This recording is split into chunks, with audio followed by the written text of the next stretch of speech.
Father Rich coming to you from the living room of the rectory. We've been in here before, but a little different angle in front of the bookshelf. Right to my right is the bar area and the picture of Mother Teresa we were at a couple of videos ago. To my left and your right is the patio and the courtyard of the rectory. And then behind me, the kitchen, etc. So hopefully you're getting a feel for the rectory. But in front of the bookshelf, so this has a combination of some of my books, but then also some of books that we inherited. One of our former residents, Father Tom Dugan, who died several years ago, and we inherited quite a few of his books. He has a little bit more of an eclectic collection than I do. So I thought that maybe the focus of this essay, our next essay, and how the church has changed the world, might be found in here somewhere. The name of the essay is The Playwright the Professors Have Rejected. But because he's usually recognized as being the greatest writer, English writer in history, if not ever, I thought we might have him in here, but I didn't find him. None of his plays or his poems. I actually even have a book that's called Poems Every Catholic Should Know, that I was given this book, and there's none by him in here either, which maybe indicates a little bit something about what we're going to talk about in a moment.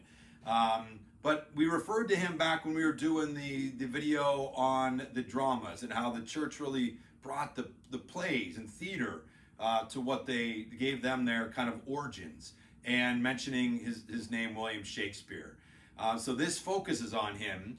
One thing I didn't realize was the significant debate about Shakespeare, and actually several people mentioned it to me after that first video, that they didn't realize Shakespeare was Catholic. And part of the reason for that is because he, on paper, was Anglican.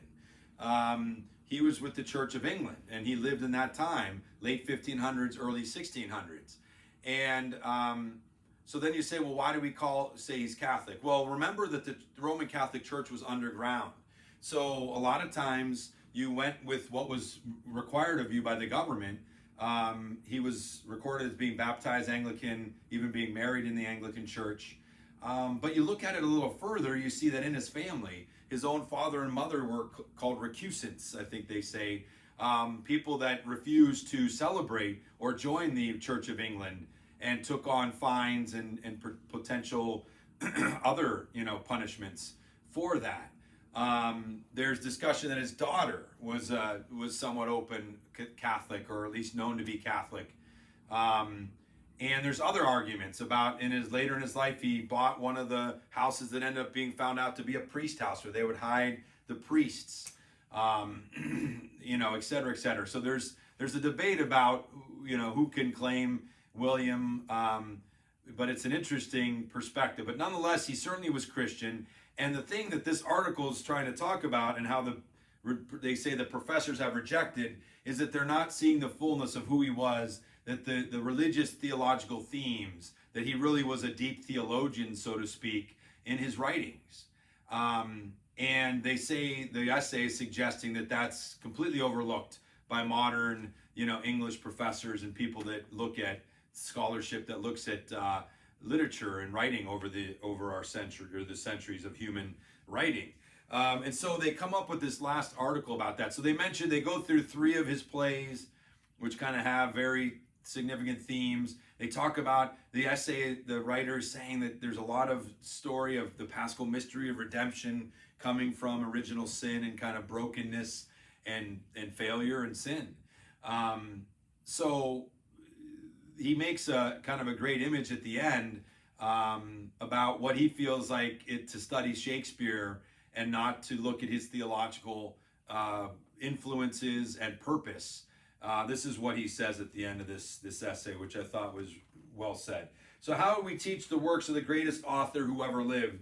Imagine going to Chartres Cathedral to study how much the granite cost, and to inspect the water table under the foundation, but not gazing up at the rose windows in their glory. That's what they're most famous for. Imagine going to the Sistine Chapel, taking a tape measure to Michelangelo's Adam to record the length and width of arm and neck and big toe, but not looking in awe at the longing in his countenance, and his finger waiting for the electric touch of God. Imagine being at Bethany and asking Lazarus, once the shrouds were off, remember Jesus brought him back to life, what he thought of Roman politics. Imagine being near Solomon's portico at Pentecost and inquiring about what dialect of Cretan the Cretans heard the apostles preaching in. Imagine being there when Jesus healed the blind man and asking him about his corns. It might be better never to have been in those places than to have been there as someone worse than deaf and blind. Yet the riches remain for those with the heart to open the treasure chest and look.